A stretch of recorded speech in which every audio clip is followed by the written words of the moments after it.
तपाईहरु सबैलाई प्रभु यीशु ख्रीष्टको नाममा जय मसीह अनि मण्डली परिवारलाई म धन्यवाद दिन चाहन्छु। यो परमेश्वरको वचनबाट उहाँको प्रेरणा र वचनको विषयमा चर्चा गर्ने अवसर दिनुभएको निम्ति दिनेश दाइलाई, त्यसपछि नकु भाइलाई धेरै धन्यवाद छ र मण्डली परिवारले जुन निरन्तर हाम्रो निम्ति प्रार्थना गर्नुभएको छ, हामी त्यसको निम्ति सधैँ नै धन्यवादी छौँ। अनि आज तपाईको बीचमा परमेश्वरको वचनबाट बाँड्दै गर्दाखेरि अहिलेको वर्तमान अवस्थालाई हामी हेर्छौँ भनेदेखि आज मानिसहरू एक प्रकारले धेरै एउटा निराशमा दुविधामा परिरहेका छन्। हाम्रो भविष्य कस्तो हुने हो, अब यो विशेष गरी अहिले कोरोना भाइरसको एउटा जुन समस्या छ, यो भाइरसले कुन मोड लिने हो। अनि अमेरिकामा अहिले चुनावको चहल महल छ, हिजो ठुलो चुनाव भएको छ र अब यसको नतिजा अहिलेसम्म पनि आइसकेको छैन र अब को चाहिँ राष्ट्रपति हुने हो, त्यस पश्चात देशको अवस्था कस्तो हुन्छ। त्यसरी नै राजनीतिक अवस्थाबाट अनि यो कोरोना भाइरसको कारणले गर्दाखेरि जुन महामारी फैलिएको छ त्यसको कारणले गर्दाखेरि अनि मण्डलीमा पनि अहिले राम्रोसँग संगति हुन सकिरहेको छैन। अनि हामीहरू मण्डली भवनमा गएर परमेश्वरको आराधना गर्न सकिरहेका छैनौँ। अनि त्यसले गर्दाखेरि पनि हामी कति विश्वासीहरूको आत्मिक एउटा स्तर अहिले खस्केको छ। जसरी भेटेर संगति गर्ने, एकअर्कालाई प्रार्थना गर्ने, उत्साह दिने त्यो अवसर अहिले हामीले गुमाएका छौँ। त्यसले गर्दाखेरि पनि हाम्रो आत्मिक अवस्था पनि हुनसक्छ कतिजनाको अलिकति फितलो हुँदै गइरहेको छ। र यो अवस्थामा हाम्रो परमेश्वरसँगको सम्बन्ध कस्तो छ र यसले कस्तो खालको सम्बन्धमा हामीलाई डोर्याउँछ भन्ने कुरामा पनि हामी सायद धेरैजना अलमलिरहेका छौँ होला। अनि यी सबै कुराको पछाडि मैले भन्न खोजेको कुरा चाहिँ हामी अब कतातिर जाँदैछौँ, हाम्रो गन्तव्य चाहिँ कहाँ हुनेछ। हाम्रो आत्मिक गन्तव्य, हाम्रो राजनीतिक गन्तव्य, हाम्रो सामाजिक गन्तव्य र यो महामारीले ल्याएको जुन एउटा स्वास्थ्यको समस्या छ, त्यसले गर्दाखेरि हाम्रो स्वास्थ्यको गन्तव्य कस्तो हुनेछ भन्ने हामी सबैलाई चाहिँ एउटा दुविधा हामी परिरहेका छौँ। अनि ती सबै समस्याको बिचमा आज त्यस्तो दुईवटा भिन्न भिन्न गन्तव्य र ती दुईटा भिन्न भिन्न गन्तव्यमा हामी कसरी पुग्न सक्छौँ भन्ने विषयमा तपाईको बीचमा म केही परमेश्वरको वचनबाट केही कुराहरू चर्चा गर्न चाहन्छु। अनि त्यसको लागि चाहिँ मैले तपाईको बीचमा मत्ती 7 अध्यायलाई ल्याएको छु। तपाईसँग बाइबल छ भनेदेखि मत्तीको सुसमाचार 7 अध्याय तपाईले पढ्न सक्नुहुन्छ। अनि 7 अध्यायको 13 पददेखि हामी 28 पदसम्म हेर्नेछौँ। 28-29 पदसम्म हामी हेर्नेछौँ। यो मत्ती नयाँ नियमको सुसमाचार पत्र नयाँ संस्करण बाइबलमा चाहिँ पेज नम्बर तपाईले 1338 पाउनुहुन्छ। 7 अध्यायको 13 देखि हामी 29 पदसम्म हेर्नेछौँ। म यो अब सबै खण्ड त म पढ्ने छैन। अनि विशेष गरिकन यहाँनिर 13 देखि 14 मा हामीले प्राय अध्ययन गरेको र वचनबाट पनि सुनिरहेको खण्ड नै हो। यो 13 देखि 14 पदसम्म चाहिँ साँघुरो ढोका अनि फराकिलो ढोकाको विषयमा हामी पाउँदछौँ। अनि त्यसरी नै 15 अध्यायदेखि 23 अध्यायसम्म चाहिँ असल रुख र खराब रुख अथवा असल फल र खराब फलको विषयमा हामीले देख्न पाउँछौँ। भनेदेखि 24 देखि 29 पदसम्म चाहिँ हामीले दुई किसिमको जग अनि दुई किसिमको व्यक्तिको विषयमा हामी पाउँदछौँ। एउटा बलियो जगको विषयमा, अर्को कमजोर जगको विषयमा, चट्टानमाथि बसालिएको जगको विषयमा अनि बालुवामाथि बसालिएको जगको विषयमा, बुद्धिमानी मानिसको विषयमा अनि मूर्ख मानिसको विषयमा हामी देख्दछौँ। अनि यो तीनवटा जति भिन्न भिन्न गन्तव्यको विषयमा अथवा तीनवटा भिन्न भिन्नै विपरीत जुन एउटा बाटो छन्, विपरीत फलहरू छन्, विपरीत बुद्धि र विपरीत जुन एउटा जग छ, त्यसको विषयमा प्रभु यीशुले यहाँनिर बताउँदै हुनुहुन्छ। अनि तपाईले अलिकति यसको पृष्ठभूमिलाई बुझ्नुहुन्छ भनेदेखि चाहिँ यो प्रभु यीशुले चाहिँ डाँडामा उहाँले जब उपदेश भन्दै हुनुहुन्छ, डाँडाको उपदेश, त्यो डाँडाको उपदेशको निष्कर्षमा नै यी कुराहरू उहाँले सिकाउँदै आउनु भएको छ। अनि योभन्दा अगाडि तपाईँले हेर्नुहुन्छ भनेदेखि प्राय हामीले चाहिँ 5 अध्याय मात्रै धेरैपल्ट प्राथमिकता दिँदछौँ, 1 अध्यायदेखि 12 अध्यायसम्म उहाँको उपदेशलाई, शिक्षालाई, डाँडाको उपदेशलाई। तर यो 5 देखि 7 अध्यायसम्म नै उहाँले डाँडामा चाहिँ रहँदाखेरि यो उपदेश चाहिँ त्यो एउटै क्राउडलाई, एउटै समूहका मानिसलाई चाहिँ निरन्तर रूपमा दिइराख्नु भएको छ। अनि यो कुराबाट सबैभन्दा पहिला हामी यहाँ देख्दछौँ कि अहिले यो वचनलाई हेर्दा हेर्दै यसको शीर्षकलाई हेर्दा हेर्दै यी भिन्ना भिन्नै मान्छेले भिन्ना भिन्नै गन्तव्यलाई चाहिँ अँगालेका छन्। साँघुरो बाटो हिँड्ने मान्छेले म साँघुरो बाटोमा हिँड्छु भन्ने कुरालाई उसले अप्नाएको हुन्छ भनेदेखि फराकिलो बाटो हिँड्ने मान्छेले म फराकिलो बाटो नै हिँड्छु भनेर उनीहरूले चाहिँ विचार गरिरहेको हुन्छ। असल फल फलाउने मान्छेले असल फल फलाउँछु भनेर त्यसरी नै अगाडि हिँडेको हुन्छ भनेदेखि खराब फल फलाउने मान्छेले त्यही बाटो उसले चाहिँ हिँडेको हुन्छ। अनि असल अथवा बलियो जग निर्माण गर्ने व्यक्तिले बलियो जग निर्माण गर्नको निम्ति नै उसले प्रयास गरिरहेको हुन्छ भनेदेखि कमजोर जग अथवा बालुवामाथि जग बसाल्ने मानिसहरूले त्यही खालको काम गरिरहेका हामी पाउँछौँ र उनी गन्तव्य पनि त्यस्तै हुन्छ। अनि त्यसले गर्दाखेरि सबैभन्दा पहिला हामी हेर्नेछौँ 13 देखि 14 अध्यायसम्म साँघुरो ढोका अनि फराकिलो ढोका। अनि यहाँनिर वचन के भन्छ भने साँघुरो ढोकाबाट भित्र पस्छ किनभने विनाशमा पुर्याउने ढोका फराकिलो हुन्छ र बाटो सजिलो हुन्छ र यसबाट भित्र पस्नेहरू धेरै हुन्छन् किनभने जीवनमा पुर्याउने ढोका साँघुरो हुन्छ र बाटो कठिन हुन्छ जसले चाहिँ जीवनमा पुर्याउँछ त्यो भेट्टाउने थोरै हुन्छन्। अब हेर्नुहुन्छ यहाँनिर अब ग्रिक भाषामा चाहिँ स्टेन भनेर भन्छ एक प्रकारको एकदम न्यारो साँघुरो बाटो। अनि यो फराकिलो बाटो भन्ने बित्तिकै हाल्छ जुन अब चाहे त्यो बाटो चाहिँ खाल्डा खुल्डी परेको होस् चाहे पिच गरेको होस् त्यो अब एकदमै फराकिलो हुन्छ। त्यहाँनिर चाहिँ भनौँ न अब एक प्रकारले भन्नु पर्दाखेरि धेरै मानिसहरू हिँड्छन् त्यो खालको सजिलो बाटोमा किनकि त्यो एकदमै सिधा छ एकदमै फराकिलो छ त्यहाँ कुनै पनि डर मान्नु पर्दैन लडे पनि भिडतिर गुल्टिँदैन होइन। अब यो त एकदमै फराकिलो छ अङ्गालो मारेर हिँड्ने पनि भयो साथीहरूसँग नाच्दै गीत गाउँदै अब रक्सी खाँदै अब लडाङ बडाङ गरेर हिँड्दाखेरि पनि अब त्यहाँनिर कुनै पनि खतरा हामी त्यहाँ देख्दैनौँ भनेदेखि साँघुरो बाटोमा चाहिँ के छ भनेदेखि अलिकति अब होसियारपूर्वक हिँड्नुपर्ने हुन्छ अलिकति विचार पुर्याएर हिँड्नुपर्ने हुन्छ होसमा हिँड्नुपर्ने हुन्छ। त्यसले गर्दाखेरि अब प्रायः जसो मानिसहरूले चाहिँ साँघुरो बाटोलाई भन्दा पनि फराकिलो बाटोलाई चाहिँ उनीहरूले छान्ने गर्दछन् अब व्यावहारिक रूपमा हेर्दाखेरि पनि। त्यसैले गर्दाखेरि साँघुरो बाटोमा हिँड्ने मानिसहरू चाहिँ थोरै हुन्छन् तर फराकिलो बाटोमा हिँड्ने मान्छेहरू चाहिँ एकदम धेरै हुन्छन्। यसको अर्थ प्रभु यीशुले भन्नु खोज्नु भएको चाहिँ त्यो एउटा सन्दर्भमा त्यहाँ धेरै यहुदीहरू थिए। हामीलाई थाहा छ यो मत्तीको सुसमाचार मत्तीले प्राय यहुदीहरूलाई सम्बोधन गर्दै लेख्नु भएको वचन हो। अनि धेरै यहुदीहरूले त्यो बेलामा येशू ख्रिस्टलाई मसीह भनेर विश्वास गरेका थिएनन्। एकदम फराकिलो बाटोमा एकदमै भनौँ न अब उनीहरूले चाहिँ चाहेको उनीहरूले चाहिँ मन परेको शिक्षामा उनीहरूको संस्कारमा हिँड्न उनीहरूलाई मन परेको छ। त थोरैले मात्र प्रभु यीशुलाई मसीह हुनुहुन्छ परमेश्वरको पुत्र हुनुहुन्छ भनेर चाहिँ विश्वास गरेका हामी देख्दछौँ। यद्यपि यहुदी समुदायभित्रै पनि परमेश्वरलाई अथवा परमेश्वरको पुत्रलाई येशू ख्रिस्टलाई पछ्याउनेहरू चाहिँ थोरै छन्। अनि त्यो बेलाको समयमा प्रभु येशू ख्रिस्टको वचनलाई पालन गरेर उहाँलाई पछ्याउनु भनेको राजनैतिक तौरबाट पनि अनि धार्मिक तौरबाट पनि अलिकति खतरापूर्ण थियो। अब यहुदी समुदायबाट येशू ख्रिस्टलाई अब ईश्वर के भन्छ निन्दाको आरोप लगाएर चाहिँ यहुदीहरूले नै प्रभु येशू ख्रिस्टलाई क्रुसमा टाँगेर मारेका थिए भनेदेखि राजनैतिक तौरबाट पनि येशू ख्रिस्टलाई यहुदीहरूले चाहिँ एउटा अपराधीको रूपमा चाहिँ क्रुसमा टाँगेका थिए भनेदेखि त्यस्तो हुँदा हुँदै कसरी चाहिँ अब यहुदीहरूले प्रभु येशू ख्रिस्टलाई चाहिँ मेरो मुक्तिदाता अनि मसीह हो भनेर उनीहरूले विश्वास गर्न सक्दथे। त्यसले गर्दाखेरि त्यो विश्वासलाई चाहिँ थोरै यहुदीहरूले मात्रै कायम राखेका थिए र प्रभु येशू ख्रिस्टलाई विश्वास गरेका थिए मसीह भनिकन।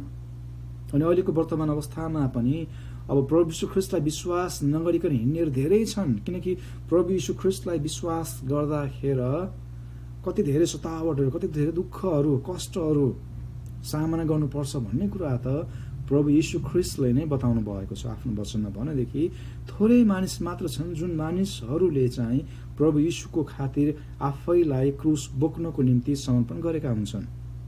कोही पनि मानिस अरे विश्वास गर्दाखेरि त दुःख आउँछ, कष्ट हुन्छ, मानिसहरूले छिछि गर्छन्, दूर गर्छन् भनेर त्यस्तो थाहा पाउँदै विश्वास गर्ने चाहिँ थोरै हुन्छन्। किनकि प्रभु यीशुलाई पछ्याएर प्रभु यीशुको वचन अनुसार जिउनु भनेको चाहिँ साँघुरो बाटोमा हिँड्नु हो भनेदेखि अब प्रभु यीशु बिनाको जीवन त एक प्रकारले अब एकदमै रमाइलो फराकिलो बाटोमा लडी अब हिँड्ने अब त्यो बाटो। तर त्यो कठिन र साँघुरो बाटोले चाहिँ विश्वासको बाटोले चाहिँ अनन्त जीवनमा पुर्याउँछ भनेदेखि फराकिलो बाटोले चाहिँ अनन्त जीवनमा नपुर्याउन पनि सक्छ, दुर्घटना पनि हुन सक्छ भन्ने कुरालाई हामी देख्दछौँ। त्यसले गर्दाखेरि फराकिलो बाटो अनि साँघुरो बाटोबाट यो शिक्षाबाट प्रभु यीशुले भन्नुहुन्छ कि प्रभु यीशुलाई पछ्याउनु सजिलो छैन। प्रभु यीशुलाई पछ्याएर उहाँ विश्वासमा रहिरहन सजिलो छैन। तर एकदम होसियार भएर हिँड्ने मान्छे मात्रै। दुःख कष्ट सतावट अहिलेको यो महामारी राजनैतिक एउटा जुन चपेटा छ एउटा, अनि त्यसपछि स्वास्थ्यको जुन एउटा समस्याहरू छन् यहाँनिर, अनि यी सबै कुराको बीचमा पनि प्रभु यीशुलाई विश्वासयोग्य भइकन यो साँघुरो बाटो हिँडिरहन्छौँ भनेदेखि अनन्तताको एउटा जीवन, अनन्तताको एउटा जुन एउटा अनुभूति छ हामीले चाहिँ गर्न पाउँछौँ भन्ने कुरालाई बुझ्न सक्छौँ। अर्को कुरा चाहिँ उहाँले भन्नुहुन्छ खराब रुख अनि असल रुख, अथवा खराब फल अनि असल खराब। अनि उहाँले चाहिँ यो शिक्षा विशेष गरिकन अब झुट्टा शिक्षाको विषय भन्दै हुनुहुन्छ।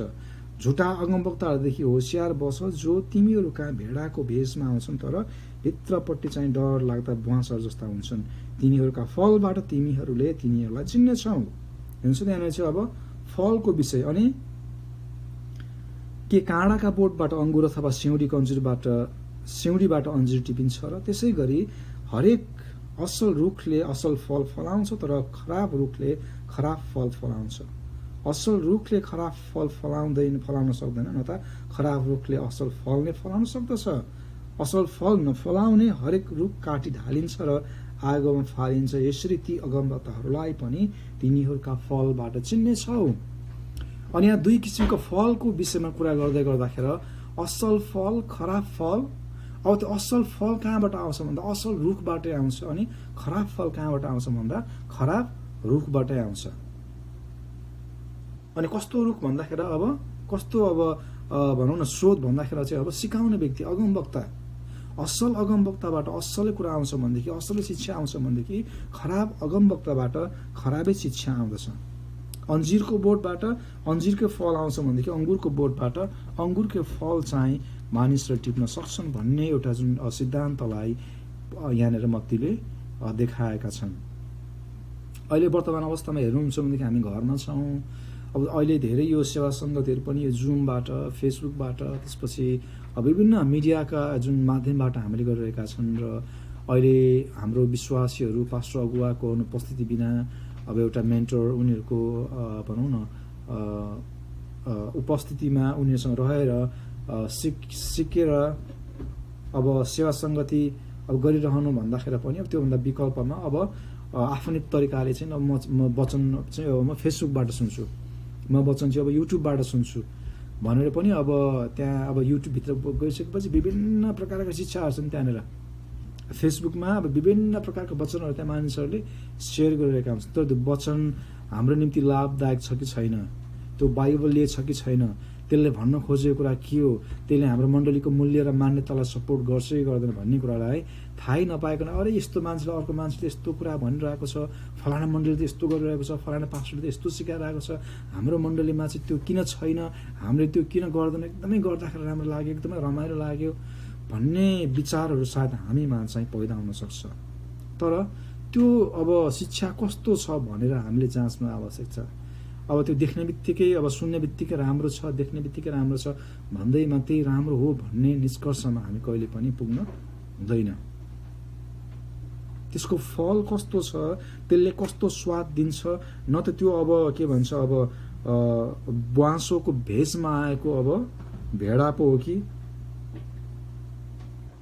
के अरे भेडाको भेषमा आएको ब्वाँसो पो हो कि होइन। अब त्यसको नतिजालाई हामीले विचार गर्नुपर्ने हुन्छ। अनि यहाँनिर दुई प्रकारको झुटो अगमवक्ता अनि साँचो अगमवक्ता। अनि साँचो अगमवक्ता जसले पनि परमेश्वरको वचनबाट उसले प्रचार गर्छ भनेदेखि झुटो अगमवक्ताले चाहिँ हामीले इजरायलको इतिहासमा पनि हेर्छौँ भनेदेखि त्यहाँनिर अब धेरै झुटो अगमवक्ताहरूले चुनिएका यहुदीहरूलाई पनि भड्काएको हामीलाई थाहा छ। अनि यहुदीहरूले चाहिँ एक प्रकारले आफ्नो इच्छाको झुटो अगमवक्ताहरू राख्थे। अनि झुटो अगमवक्ताले चाहिँ कस्तो कुरा बताउँछ भनेदेखि मान्छेलाई सुन्न जे कुरा असल छ, उसलाई सुन्दाखेरि जे राम्रो लाग्छ त्यही कुरा भन्छ। साँचो कुरा नभनिकन मान्छेले चाहिँ कस्तो खालको कुरा सुन्न चाहेको छ, उसले सुन्न चाहेको जस्तो कुरा उसले भन्छ। तपाईँलाई आशिष हुन्छ, तपाईँले परमेश्वरलाई आशिष दिनुहुन्छ, तपाईँलाई केही पनि खराबी हुँदैन, जीवनमा फलिफाप हुन्छ भनेर चाहिँ एक प्रकारको अब झुटो आश्वासन दिने काम गर्छ। जसरी अहिलेको नेताहरूले एकदमै भाषण गर्दा ठुलो कुरा भन्छ, यस्तो गर्छु त्यस्तो गर्छु, हामी विश्वमा यस्तो देशमा आइपुगेका छौँ, यस्तो गर्छौँ त्यस्तो गर्छौँ, तर वास्तवमा केही पनि भएको हुँदैन त्यहाँनिर। त्यो चाहिँ झुटो आश्वासन मात्रै हो। तर कति अब नेताहरूले चाहिँ उनीहरूले अब जे छ त्यही भन्छन्, तर त्यो तितो सत्य हामीलाई चाहिँ पच्दैन। त्यो नराम्रो कुरा सुन्न मन लाग्दैन, हामीलाई रिस उठ्छ।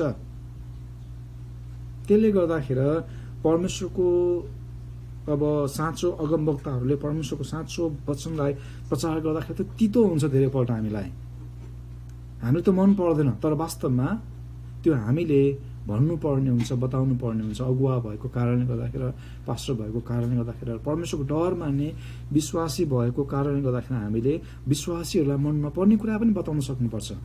अरे त्यो विश्वासी रिसाउला, मण्डलीमा नआउला अब होइन भन्ने हिसाबले होइन, तर हामीले चाहिँ परमेश्वरको वचनमा जे छ त्यही साँचो कुरालाई हामीले प्रचार गर्यौँ भनेदेखि अवश्य पनि त्यो वचनले एक दिन काम गर्नेछ र अवश्य पनि हामी परमेश्वरको दृष्टिकोणमा चुक्ने छैनौँ भन्ने कुरा हामी देख्छौँ। किनकि अब झुटो शिक्षा प्रचार गरेर मान्छेलाई अब जे सुन्न मन लागेको छ अब त्यो कुरा मात्र प्रचार गरेर मान्छेलाई खुसी हामीले त बनाउला, तर परमेश्वरलाई हामीले खुसी बनाइरहेका हुँदैनौँ। त्यसले गर्दाखेरि याद गर्नुपर्ने कुरा अब झुटो शिक्षकहरूको फल चाहिँ कस्तो हुन्छ भन्दा अब खराबै हुन्छ, खराबै फल उनीहरूले पाउँछन्। अनि असल शिक्षक परमेश्वरको अब भनौँ न अब डर मान्ने अगमवक्ता शिक्षकहरूको फल चाहिँ कस्तो हुन्छ भन्दा असल नै हुन्छ। त्यसले असल फल नै फलाउँछ, त्यो मिठो हुन्छ, त्यो स्वादिलो हुन्छ। अनि तपाईँले हेर्नुहुन्छ त्यसपछि 22-21 पददेखि तल हेर्नुहुन्छ भनेदेखि चाहिँ अब मलाई प्रभु भन्ने धेरै स्वर्गको राज्यमा प्रवेश गर्ने छैनन्, स्वर्गमा हुनुहुने मेरा पिताको इच्छा पालन गर्ने मानिसले मात्र परमेश्वरको राज्यमा प्रवेश गर्न पाउनेछन्। त्यो दिन धेरैले मलाई भन्नेछन्, प्रभु तपाईँको नाउँमा अगमबानी गरेनौ र बोलेनौ र तपाईँको नाममा भूतहरू धपाएनौ र तपाईँको नाउँमा अनेक शक्तिशाली काम गरेनौ र अनि म तिमीलाई सफासँग भन्नेछु, मैले तिमीलाई कहिले चिनेको छैन। अधर्म काम गर्नेहरू हो, मबाट दूर हो। कति धेरै कठोर शब्द यहाँ प्रभुले प्रयोग गर्नुभएको छ। अधर्म काम गर्नेहरू हो, मेरो दृष्टिबाट हेर्नुहोस् है त दूर भइजाओ, मबाट टाढा भइजाओ। कति कठोर शब्द उहाँले प्रयोग गर्नुभएको छ। अब यो चाहिँ अब खराब फल फलाउने अगमवक्ता र असल फल फलाउने अगमवक्ताको मात्र विषयमा कुरा नभइकन र असल शिक्षक र खराब शिक्षकको विषय मात्र कुरा नभइकन अब के भन्छ त्यसपछि अब फल फलाउने रुख र फल नफलाउने रुखको मात्रै कुरा नभइकन हामीले याद गर्नुपर्ने कुरा चाहिँ यहाँ खराब अगमवक्ताको मात्रै कुरा छैन, खराब चेलाहरूको पनि कुरा छ। हेर्नुहोस् त फल्स प्रोफेट र अर्को अब फल्स डिसाइपल्सहरूको पनि, फल्स फलोवर्सहरूको पनि समस्या छ यहाँनिर। धेरैपल्ट हामीले चाहिँ अब अगमवक्ताहरू मात्रै झुटा हुन्छन् जस्तो अब हामीले बुझ्छौँ वचन पढ्दाखेरि, तर प्रभु यीशुलाई पछ्याउने मान्छे पनि झुटा हुन्छन्, खराब हुन्छन्। उनीहरू पनि झुटा, अब उनीहरूले पछ्याउने गुरु पनि अगमवक्ता पनि झुटा, गुरु पनि झुटा, चेला पनि झुटा। त्यो अवस्थामा चाहिँ त्यसको नतिजा प्रभु यीशुले के भन्नुहुन्छ, मलाई प्रभु भन्ने सबैले परमेश्वरको राज्यमा प्रवेश गर्न पाउने छैनन्। धेरैले त्यो दिन भन्ने छन्, न्यायको दिनमा प्रभु तपाईँको नाममा मैले अगमबानी गरिनँ कि है, मैले कति फेसबुकमा कति वचनहरू प्रचार गरेको थिएँ, अनि त्यो मेरो फेसबुकको वचन प्रचार सुनेर चाहिँ फेसबुकमा कतिजना मान्छेले हेरेर मलाई लाइक पनि हानेको थियो, मैले यस्तो कुरा पनि गरेको थिएँ, त्यस्तो कुरा पनि गरेको थिएँ, मैले सुसमाचार सुनाउन कहाँ गएँ नै हिँडेर होइन, डाँडामा प्रार्थना गर्न गएँ, मैले प्रभु के अरे प्रभुमा तपाईँमा 40 दिन 40 रात उपवास पनि बसेँ हामीले धेरै अब भन्छौँ त्यो बेलामा, अब विशेष गरिकन त्यस्तो अवस्थामा छौँ भनेदेखि हामीले झुटा शिक्षकहरूलाई पछ्याइरहेका छौँ भनेदेखि र हामी आफै झुटा विश्वासी छौँ भनेदेखि वा हामी झुटो अगमवक्ता र वा झुटा शिक्षक हौँ भनेदेखि हामीलाई यो खालको कठोर एउटा जुन वचन चाहिँ परमेश्वरको मुखबाट निस्कनेछ। अति नै चाहिँ खतरनाक कुरा हो, डरलाग्दो कुरा हो।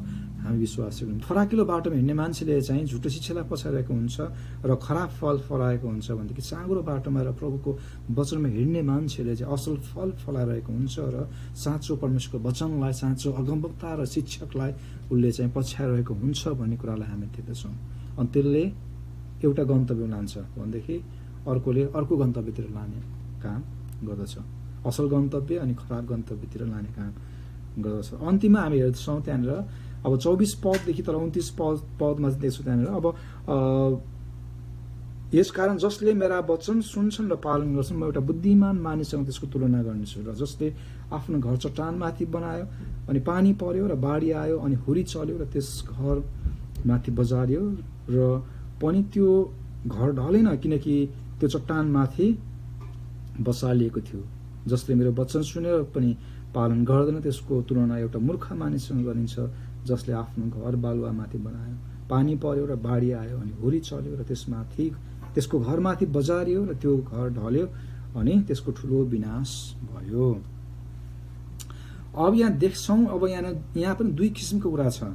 बुद्धिमानी व्यक्तिले चाहिँ चट्टानमाथि घर बनाउँछ अरे अनि अलिकति मूर्ख मान्छेले चाहिँ बालुवामाथि घर बनाउँछ। अनि बालुवामाथि घर बनाउने व्यक्ति चाहिँ कस्तो खालको व्यक्ति भन्दाखेरि मूर्ख, तर उसले के गर्छ अरे भनेदेखि परमेश्वरको वचन त सुन्छ तर उसले पालन गर्दैन।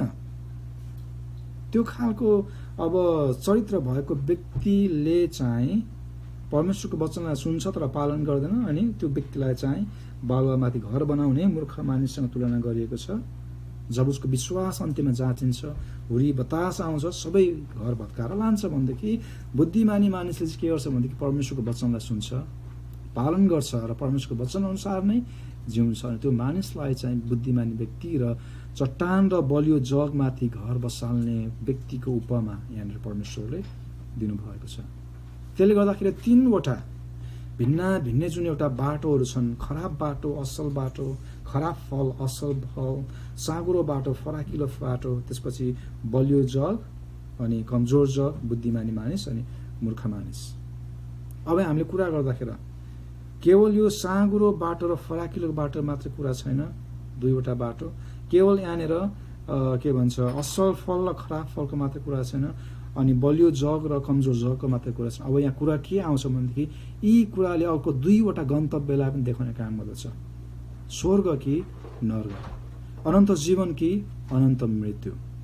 अनि सरस्वती हामीले यो 13 पददेखि हेर्दै गयौँ भनेदेखि साँगुरो बाटोमा हिँड्ने मान्छेले असल फल फलाउँछ, असल अगमवक्ताको शिक्षालाई पछ्याउँदै परमेश्वरको वचनमा जिउने काम गर्छ र ऊ बुद्धिमानी मानिस कहलिएर उसले चाहिँ चट्टानमाथि बलियो जग स्थापना गर्नेछ। साँगुरो बाटोमा हिँड्दाखेरि जस्तो दुःख, कष्ट, सतावट, अब विभिन्न प्रकारको बाधा विघ्नलाई विश्वासमा उसले चाहिँ सामना गर्नुपर्ने हुन्छ र पनि ऊ कहिले विश्वासबाट ढल्दैन। त्यो चाहिँ चट्टानमाथि बसालिएको घर जस्तै गरिकन उसको विश्वास बलियो हुन्छ। त्यो मान्छेको गन्तव्य चाहिँ अब अनन्त जीवन भनेको अर्को छ। त्यहाँनिर अर्को बाटो हिँड्ने मान्छे, अर्को फल फलाउने मान्छे, अर्को जग बनाउने मान्छे जो चाहिँ यहाँनिर अब फराकिलो बाटोमा हिँड्ने मान्छे विश्वासमा त्यति बलियो छैन, दुःखमा आउँदाखेरि समस्या परिहाल्दाखेरि प्रभुले त्यागिहाल्छ। आफूलाई सुन्न मन लागेको कुरा मात्र उसले सुन्न चाहन्छ र आफूलाई मैले भने जस्तो चाहिँ कहाँबाट सुन्न पाइन्छ भने त्यो आफूलाई मन लाग्ने खालको चाहिँ प्रचारक खोज्दै हिँड्छ। आफूलाई मन नपर्ने परमेश्वरको साँचो वचन चाहिँ उसले सुन्दैन, तर आफूलाई मन लाग्ने मात्रै कुरा सुन्दै हिँडेर चाहिँ उसले खराबै फल फलाउँछ, खराबै मानिसको सङ्गत गर्छ र अन्त्यमा गएर उसले के गर्छ, खराबै फल फलाउँछ र उसको जग चाहिँ बालुवामाथि बसालिएको कमजोर जग हुनेछ र ऊ जब विश्वासमा जाचिन्छ ऊ ढल्नेछ।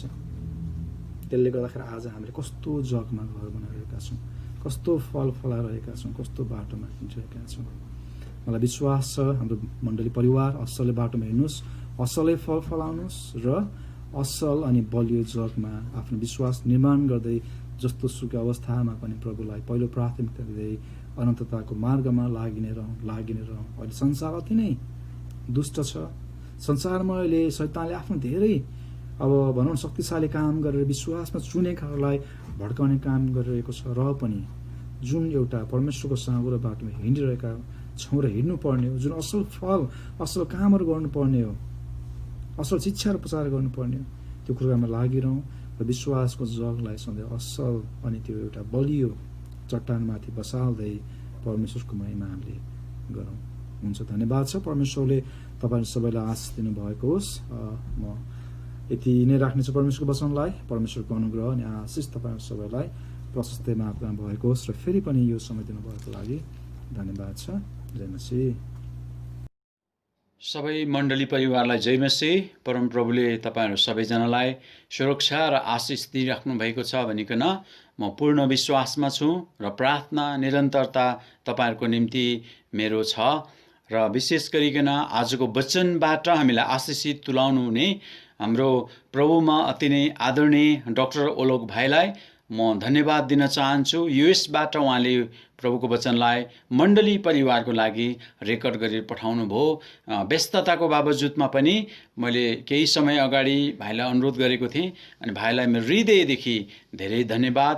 परमेश्वरले उहाँको सेवकाईमा र उहाँको परिवारमा आशिष दिनुभएको होस् भनिकन लगातार हामीले प्रार्थना गर्नेछौँ र गरि पनि रहेका छौँ। आउनुहोस् हामी प्रार्थना गरौँ। परमेश्वर पिता, तपाईँलाई बिहानी हामी धन्यवाद चढाउँदछौँ। तपाईँ प्रभुको दासबाट छोराबाट हामीले जुन प्रकारको वचन हामीले सुनेर उत्साहित र प्रेरित भएका छौँ, हामी तपाईँलाई धन्यवाद दिन्छौँ। पवित्र आत्मा तपाईँले आफ्नो दासलाई देखाउनु भएको वचनको लागि हामी तपाईँलाई धन्यवाद चढाउँदछौँ। जुन वचनले हामी उत्साहित र प्रेरित भएका छौँ, हामीले केही कुरा सिक्ने अवसर हामीले पाएका छौँ। मत्तीको पुस्तकबाट केही कुराहरू उहाँले सारांश मत्तीको पुस्तकको विषयमा हामीलाई बताउनु भएको छ र विशेष गरिकन साङ्गुरो बाटो र फराकिलो बाटोको विषयमा हामी ढोकाको बारेमा हामीले सुनेका छौँ अनि हामी तपाईँलाई धन्यवाद दिन्छौँ। फराकिलो बाटोले साँच्चै नै हामीलाई विनाशमा पुर्याउने कुरा हामी त्यहाँ थाहा गर्न सक्दछौँ र जुन प्रकारले साङ्गुरो बाटोले एउटा होसियारी भएर सतर्कताका साथ हामीहरू हिँडेर निश्चित गन्तव्यमा सकुशल पुग्ने एउटा निश्चयता हामीले त्यो शिक्षालाई हामीले पाउन सक्छौँ, बुझ्न सक्छौँ। हामी तपाईँ प्रभुलाई धन्यवाद दिन्छौँ। त्यही अनुरूप आज मण्डली परिवारलाई हिँड्नलाई तपाईँले सहायता गर्नुहोस् भनिकन प्रार्थना गर्दछौँ। अहिले विषम परिस्थितिमा कोभिड-19ले गर्दा धेरै मानिसहरू बेहाल भएका छन्। मानिसहरूले सुरक्षा खोजिरहेका छन्, मानिसहरूले एकदमै सहारा खोजिरहेका छन्। प्रार्थना गर्दछौँ पवित्र आत्मा तपाईँले सबैजनालाई सहायता गर्नुहोस्। तपाईँ हाम्रो ढाल चट्टान र संरक्षक भइकन तपाईँले रक्षा गर्नुभएको छ। हामी तपाईँलाई धन्यवाद दिन्छौँ। प्रार्थना गर्दछौँ मण्डली परिवारलाई तपाईँ प्रभुतिर हेर्नलाई, भरोसा गर्नलाई तपाईँले सिकाउनुहोस्। प्रभु धन्यवाद दिन्छौँ सबै कुराको लागि। आफ्नो दास पास्टर ओलोक भाइलाई तपाईँले आशिष दिनुहोस्, उहाँको परिवारलाई, उहाँको सेवकाईमा हामी तपाईँलाई धन्यवाद दिन्छौँ। समय प्रार्थना गर्छु आपद विपदमा परेकाहरूमाथि तपाईँको हात राखिदिनुहोस्। प्रार्थना गर्दछौँ देश विदेशमा भएका दाजुभाइ दिदीबहिनीलाई तपाईँले लिनुहोस्, तपाईँको सुरक्षाको बाहुलीमा तपाईँले राख्नुहोस्, तपाईँको अनुग्रहमा तपाईँले प्रशस्तै गरिकन राख्नुहोस्। अनि प्रार्थना गर्दछौँ परमेश्वर पिता रोगी बिमारीलाई तपाईँले चङ्गाइदिनुहोस्। अनि प्रार्थना गर्छु यसै गरिकन प्रभु यो कोभिडले गर्दा साह्रो भएका मानिसहरू अनि आइसोलेसनमा भेन्टिलेटरमा भएका मानिसहरूलाई तपाईँ प्रभुको हातमा राख्छु। तिनीहरू पूर्ण चङ्गाई पाउन सकुन् भनिकन प्रार्थना गर्दछौँ। आफ्नो परिवार गुमाएकाहरूमाथि तपाईँ प्रभु हुनुहोस्, उनीहरूलाई सान्त्वना धैर्य गर्ने स्थिरता शक्ति तपाईँ प्रभुले दिनुहोस् भनिकन प्रार्थना गर्दछौँ। धन्यवाद दिन्छु तपाईँलाई सबै कुराको लागि। सबै प्रार्थनामा चढाउँछु, लिनुहोस् अनि ग्रहण गर्नुहोस्। अन्तमा परम प्रभुले तपाईँलाई आशिष दिउन् र तपाईँलाई सुरक्षा गरून्। परम प्रभुले आफ्नो मुख तपाईँहरू माथि चम्काउन् र तपाईँहरूलाई अनुग्रह गरून्। परम प्रभुले आफ्नो चेहरा तपाईँहरूमाथि प्रकाश गरून् र तपाईँलाई शान्ति दिउन्। अन्तमा परमेश्वर पिताको प्रेम, ख्रीष्ट येशूको अनुग्रह र पवित्र आत्माको सङ्गति र सहभागिता उहाँ नउन्जेल हामी सबैजनासँग एकै नासको भई रहुन्। आमेन। सबैजनालाई जय मसीह। प्रभुले तपाईँहरूलाई प्रशस्तै आशिष दिउन्। धन्यवाद।